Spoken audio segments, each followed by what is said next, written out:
Betting apps ఇది ఇప్పుడు trending అన్నట్టు. దేంట్లో ప్రాణాలు పోతున్నాయి నాయనా అని ఒకవైపు, తర్వాత ఈ సెలబ్రిటీల లిస్టు రోజుకో లిస్టు బయటకు వస్తుంది అదొకటి, తర్వాత ఇప్పుడు ప్రభుత్వం కూడా దీన్ని సీరియస్గా తీసుకోబోతోంది. మేబీ సిబిఐ కూడా ఎంటర్ అవ్వచ్చు ఈ బెట్టింగ్ యాప్స్ని, అంత సీరియస్గా తీసుకుంది సర్కార్ అనేటువంటిది చెప్తున్నారు. నిజంగా తీసుకోవాల్సిందే, నిజంగా ఎంటర్ కావాల్సిందే. ఈడీ ఎంటర్ అవుతుంది అని మొన్నటి వరకు వార్తలు వచ్చినాయి. ఇప్పుడు సిబిఐ ఎంటర్ అవుతుంది అంటున్నారు. పారదర్శకంగా దీని మీద పూర్తిగా విచారణ జరగాల్సిందే. ఇందులో హవాలా డబ్బు ఉందంటున్నారు, చైనా నుంచి ఇది ఆపరేట్ అవుతుందంటున్నారు, ఏందో అసలు రకరకాలుగా చెప్తున్నారు. అది ఏదన్నా కావచ్చు గాక దీని మీద విచారణ అయితే జరగాల్సిందే. ఎందుకంటే ఎన్ని ఇన్సిడెంట్స్ చూడాలి, ఇంకెంతమంది చనిపోవాలి, అర్థం కాని పరిస్థితి ఉంది. ఒక్కసారి చూడండి పాపం, ఇది ఎంత దారుణమైన సంఘటన అంటే మేడ్చల్లో జరిగింది. ఇది మేడ్చల్ ప్రాంతానికి చెందిన సోమేష్ గత కొన్ని సంవత్సరాలుగా ఈ బెట్టింగ్స్కు బానిస అయ్యాడు. సంవత్సరాలుగా బెట్టింగ్కి బానిస అయ్యాడు. ఐపీఎల్ మ్యాచ్లు స్టార్ట్ అవ్వడంతో ఎలాగైనా డబ్బులు దక్కించుకోవాలని బయట నుంచి దాదాపు 2 లక్షల రూపాయల వరకు తీసుకొచ్చి బెట్టింగ్స్లో పెట్టాడు. అసలు ఐపీఎల్ పాజిటివ్ కంటే చాలామంది ఐపీఎల్ ఫ్యాన్స్ ఉన్నారు. నిజంగా బాధపడతారేమో ఈ వార్తను చూసిన తర్వాత. చూడండి, ఆనందించండి, నో ప్రాబ్లం ఎట్ ఆల్. కానీ ఈ బెట్టింగ్ జోలికి పోవడమేంది? అది కూడా నిన్న మొన్న ఒక వార్త వచ్చింది, బస్ డ్రైవ్ చేస్తూ ఐపీఎల్ మ్యాచ్ చూస్తున్నాడు సెల్ ఫోన్లా పెట్టుకొని. ఇదెంత డేంజరు? అసలు కొన్ని వార్తలు అయితే నిజంగా ఆశ్చర్యం వేస్తుంది, ఆ తర్వాత భయం కూడా వేస్తుంది. ఇట్లా ఐపీఎల్ మ్యాచ్ల మీద బెట్టింగ్ ఇది అందరికీ తెలిసిందే. చాలామంది ఐపీఎల్ మ్యాచ్ అనగానే ఎప్పుడెప్పుడు వస్తుందా అని వెయిట్ చేస్తూ ఉంటారు. అదేదో జూదం లెక్కనే అన్నట్టు ఇదిగా. ఇతను కూడా పాపం సేమ్ అదే జరిగింది. సోమేష్ అనే వ్యక్తి ఐపీఎల్ మ్యాచ్లు స్టార్ట్ అవ్వడంతో ఎలాగైనా డబ్బులు దక్కించుకోవాలంటే డబ్బులు సంపాదించాలి, ఐపీఎల్ మ్యాచ్ల మీద పెట్టి డబ్బులు సంపాదించాలనే ఆలోచనతోని దాదాపు 2 లక్షల రూపాయల వరకు తీసుకొచ్చి బెట్టింగ్ పెట్టిండు. అయితే డబ్బులన్నీ పోవడంతో ఎలా తిరిగి చెల్లించాలో అర్థం కాని స్థితిలో తను మనోవేదనకు గురై రైలు కింద పడి ఆత్మహత్య చేసుకున్నాడు. యూ ఇమాజిన్, మొత్తం ఓన్లీ కేవలం 3-4 రోజులు అవుతున్నది ఈ మ్యాచ్ స్టార్ట్ అయ్యి. 3-4 రోజులల్లనే ఆయన 2 లక్షల రూపాయలు తెచ్చిండు అని అంటే అసలు ఇక మ్యాచ్లు అయిపోయేంత వరకు ఇంకెన్ని రూపాయలు తెస్తుండేనో, అసలు ఇంకేమవుతుండేనో ఊహకు కూడా అందుతలేదు ఇది. సో ఈ 2 లక్షలు ఎట్లా ఇప్పుడు తీసుకొచ్చిండు, వస్తాయి అనుకున్నాడు, రాలేదు. ఇప్పుడు ఏం చేయాలి? ఇది తెలుస్తుంది, అప్పులలో వచ్చి అడుగుతారు, ఇంకా చెప్పడానికి లేదు. ఏం చేయాలా? తీరా చూస్తే ఆత్మహత్యనే శరణ్యం అనుకున్నాడు. తీరా పోయి డైరెక్ట్ పోయి రైలు కింద పడి ఆత్మహత్య చేసుకున్నాడు. ఏం చేయాలి? వాళ్ళ పేరెంట్స్ ఏం చేయాలి? వాళ్ళు ఇంత దారుణం ఉంది. ఇప్పుడు ఏమైంది?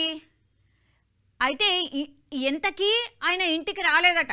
ఈ డబ్బులు తీసుకున్నాడు, ఆత్మహత్య చేసుకున్నాడు, అయిపోయింది కథ. అసలు తెలియని కూడా తెలియదు వాళ్ళకి. ఏందబ్బా మా కొడుకు ఇంకా ఇంటికి రాలేదు, ఏమైపోయిందా ఏందా అని వీళ్ళు ఎంక్వైరీ, అంటే తల్లిదండ్రులు కుటుంబ సభ్యులతోని ఫ్రెండ్స్తోని అందరితోని ఎంక్వైరీ చేయడం స్టార్ట్ చేసిరు. అన్ని చోట్ల ఎంక్వైరీ చేసిరు. సాయంత్రం అయినా కూడా ఇంటికి రాకపోవడంతో తల్లిదండ్రులు పోలీసులకు ఫిర్యాదు చేసినారు. అప్పటికే రైలు పట్టాలపై డెడ్ బాడీని ఫోన్ని గమనించి ఎంక్వైరీ చేయగా సోమేష్దే అని నిర్ధారించి కుటుంబ సభ్యులకు సమాచారం అందించారు. పోలీస్ కంప్లైంట్ ఇవ్వడానికి పోయినరు.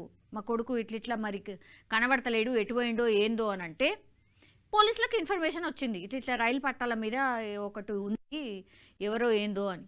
తీరా చూస్తే ఎంక్వైరీ చేస్తే ఏమైంది, వీళ్ళ కంప్లైంటు అట్లాగే పోలీసులు ఇక్కడ ట్రాక్ మీద చూస్తే సోమేష్దే. అతని తల్లిదండ్రులు బోర్న విలిపిస్తున్నారు. అవును, ఇప్పుడు ఏం చేయాలి మరి? ఎవరు అసలు ఊహకు కూడా అందదన్నట్టు ఇవన్నీ కూడా. 2 లక్షలు ఎలాగైనా చెల్లించే వాళ్ళం, కానీ ప్రాణాలు పోగొట్టుకుంటాడని తాము ఎప్పుడూ అనుకోలేదని బోర్న విలిపించారు. కొడుకు ఎన్ని కోట్ల అప్పు చేసినా నిజంగా తీర్పే అంత కెపాసిటీ ఉండుంటే తల్లిదండ్రులు డెఫినెట్లీ అరే ఏదో ఒకటి చేసి ఎంతో ఏమన్నా ఉంటే అమ్మైనా సరే ఇట్లాంటి అప్పులు తీర్చేస్తారు. కానీ ఇప్పుడు చనిపోవడం అనే డిసిషన్ తీసుకుంటే ఎట్లా మరి? తప్పు చేయకంటే ముందన్న ఉండాలి, చేసిన తర్వాత ధైర్యంతో చెప్పే అంతనన్ను ఉండాలి కదా. ఇప్పుడు నువ్వు ఆత్మహత్య చేసుకుంటేవి, వాళ్ళ పరిస్థితి ఏంది, తల్లిదండ్రుల పరిస్థితి ఏంది? ఇంత దారుణంగా ఎట్లా ఆలోచిస్తున్నారు? గతంలో కూడా గేమ్స్ ఆడుతూ ఉండే, కానీ డబ్బులు పెట్టి ఆడుతున్నాడని ఎప్పుడు కూడా అనుకోలేదని కుటుంబ సభ్యులు చెప్తున్నారు. ఎగ్జాక్ట్లీ, పిల్లలు వాళ్ళ ఫోన్లలో అసలు వాళ్ళు ఏం చేస్తున్నారో చాలామంది తల్లిదండ్రులకు అసలు తెలియదు. వాళ్ళు కూడా గదే చెప్తున్నారు. ఆడుతుండే ఇప్పుడు సెల్ ఫోన్లలో ఎవరైనా సరే గేమ్స్ ఆడుతున్నారు అని మనకు కూడా చూస్తాము, కనిపిస్తుంది. డబ్బులు పెట్టి ఆడుతున్నాడు అని తల్లిదండ్రులకు ఇట్లా తెలియనటువంటి సందర్భాలు ఇంకా ఉన్నాయి. ఇది ఒక్కటే కేసు బయటపడ్డది, కానీ చాలా లెక్కలేనన్ని. అదే కదా ఇప్పుడు బాధ. ఇప్పుడు పోలీసులకి ఇట్లా బెట్టింగ్ యాప్స్కి సంబంధించి మేం మోసపోయినామని ఎంతమంది వస్తున్నారో ఆ లెక్క అసలు చెప్పడానికి కూడా లేదట. అంతమంది ఇట్లా బెట్టింగ్ యాప్స్ ద్వారా మా పైసలు పోయినాయి అని పోలీస్ స్టేషన్లో వచ్చి ఫిర్యాదు చేస్తున్నారట. అయ్యో ఈ యాప్లు ఆడినాం మాకు ఇన్ని పోయినాయి, ఈ యాప్లు ఆడినాం ఇన్ని పోయినాయి. ఇట్లాంటి కోకొల్లలు కాదు, కుప్పలు తెప్పలు వస్తున్నాయట. ఏం చేయాలి? ఇట్లా లాస్ట్కి వస్తే ఇట్లా ప్రాణాలు తీసుకుంటున్న వాళ్ళ పరిస్థితి కూడా ఇగో గిట్లుంది. ఇట్లా పోతున్నాయనే కదా ఇప్పుడు పెద్ద పోరాటం స్టార్ట్ అయింది. వచ్చి ధైర్యంగా ఫిర్యాదు చేయండి, ఆ బెట్టింగ్ యాప్స్ జోలికి వెళ్ళకండి. ఈ వార్తలు ఇంత నడుస్తున్నటువంటి టైంలో మళ్ళీ ఐపీఎల్ మ్యాచ్ మీద బెట్టింగ్ పెట్టిండంటే సోమేష్ అసలు ఎట్లా ఆలోచించిండు, ఏం చదువుకుంటున్నారు మీరు, ఏం తెలుసుకుంటున్నారు? బెట్టింగ్ అంటే ఏమిటో కూడా తెలియనోడికి, ఆన్లైన్ గేమ్స్ మీద అసలే ఇంట్రెస్ట్ లేనోడికి, గ్యాంబ్లింగ్ గురించి ఇంచు కూడా అవగాహన లేనోడికి డబ్బుల మీద ఆశ కల్పించి ఈజీ మనీపై ఇంట్రెస్ట్ పుట్టించినవే ఈ బెట్టింగ్ యాప్స్. ఎగ్జాక్ట్లీ, అసలు అటువైపు కూడా కన్నెత్తనోడు, అసలు అటువైపు కూడా చూడనోడు కూడా ఇటువైపు టర్న్ అవుతున్నారు అని అంటే ఆ యాప్స్కి సంబంధించి ఎంత భయంకరంగా ప్రమోషన్ వస్తుంది అనేది దయచేసి ఇందులో చెప్పకనే చెప్తున్నాయి ఈ ఇన్సిడెంట్స్ అన్నీ కూడా. సెలబ్రిటీలు, యూట్యూబర్స్, ఇన్ఫ్లుయెన్సర్ల మాటల్ని గుడ్డిగా నమ్మి అడ్డంగా బుక్ అయిపోయిన వాళ్ళు లెక్కలేనని సంఖ్యలో ఉన్నారు. వాళ్ళు పోగొట్టుకున్న డబ్బులకు లెక్కలేదు, వాళ్ళు కోల్పోయిన జీవితాలకు విలువ కట్టగలమా? వాళ్ళ నష్టాన్ని ఈ సెలబ్రిటీలు, ఇన్ఫ్లుయెన్సర్స్ పూడ్చగలరా? ఇది అతిపెద్ద ప్రశ్న. ఇప్పుడు చాలామంది అడుగుతున్నటువంటి క్వశ్చన్ కూడా అదే. మా జీవితాలతోని ఆడుకొని ఒక రకంగా పూర్తిగా ఇగో ఇట్లాంటి తల్లిదండ్రుల పరిస్థితి ఇంత దారుణంగా ఇట్లా అవ్వడానికి కారణం కూడా ఈ బెట్టింగ్ యాప్స్, వీటిని ప్రమోట్ చేసినటువంటి సెలబ్రిటీస్. మీరు ఎంతో కొంత డెఫినెట్లీ మీరు తీసుకునే ప్రమోషన్ చేసి ఉంటారు, కానీ వీళ్ళ కన్నీళ్లకు, వీళ్ళ జీవితాలు కోల్పోయిన వాళ్ళకి ఏం ఆన్సర్ చెప్తారు? ఇప్పుడు ఇన్ఫ్లుయెన్సర్స్ అయినా ఎవరైనా సరే కేసులు అయితే కోట్ల చుట్టూ తిరుగుతారు, అదంతా కాదు.